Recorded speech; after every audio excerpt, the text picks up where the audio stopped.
So today we're installing Home Assistant in a container in Proxmox. Let's go. Okay, so here we are in my Proxmox install and we're going to create a container. But are containers just lightweight VMs? Not quite. VMs or virtual machines are fully isolated from the host OS, meaning they have to do their own OS install. That makes them heavier and more resource intensive. Containers, on the other hand, run on a container runtime, meaning they share the host OS kernel. They don't include a full OS install, which makes them lightweight and easy to run. So, on with install, you have to go to local, that's a local storage, and you will see that you have CT templates here, and you can click templates. And what templates should you use? Home Assistant will probably run on most of these, but I know that Debian 12 is okay, so I'm gonna select that, download, then task is okay.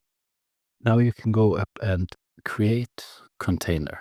Here you select a node, PV, it's this Proxmox instance, and container ID, I will do 110, hostname, let's call it Home Assistant.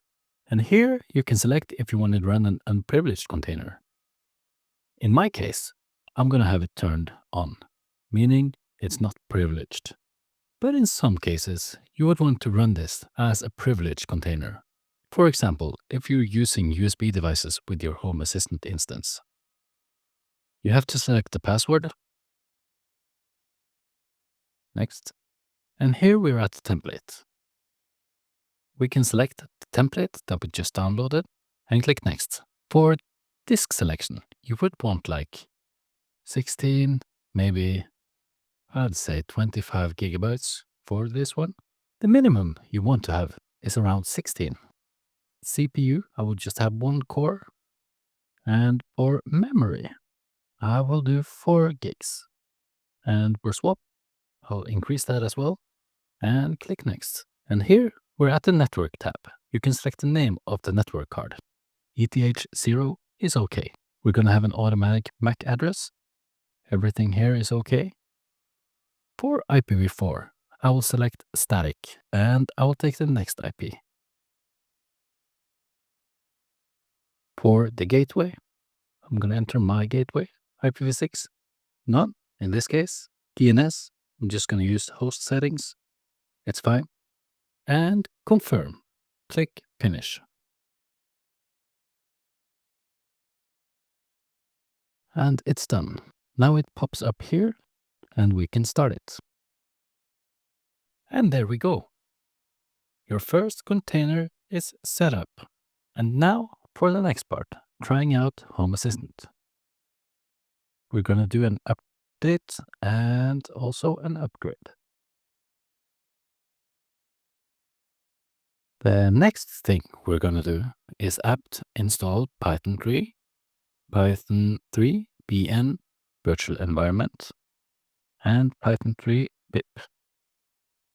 Just confirm.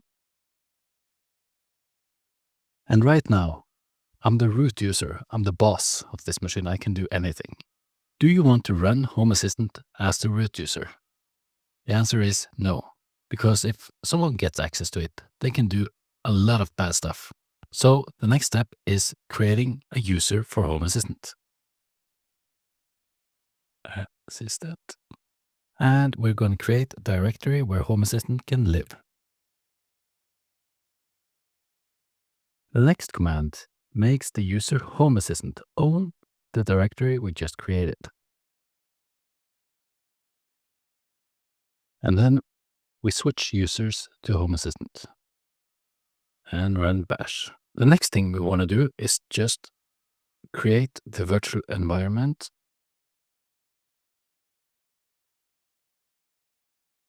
and enter it. And we're going to pip install wheel and also Home Assistant. And also I'm going to do pip install upgrade Acme. And then all you have to do is start Home Assistant. As you can see, we should specify a config directory like that, and we'll add some verbosity just to see what's going on. 1, 2, 3.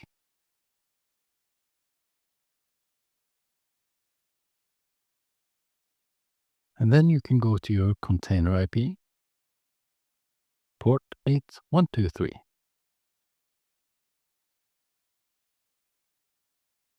Not yet.